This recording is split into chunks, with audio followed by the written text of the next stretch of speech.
Arianos e arianas, mensagem dos anjos para você. Se você é do signo de Áries, receba a sua mensagem atemporal. Vamos lá? A carta do enamorado, a carta do julgamento e a carta do imperador. Momento de escolha na sua vida. Momento em que você precisa tomar uma decisão independente de cobranças internas ou externas.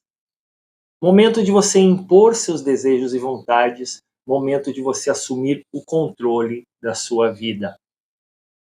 Peço que você me siga, deixe seu like e compartilhe esse vídeo com outras pessoas do seu signo. Desejo a você muita luz, muita paz, muita serenidade. Nos encontramos no seu próximo vídeo.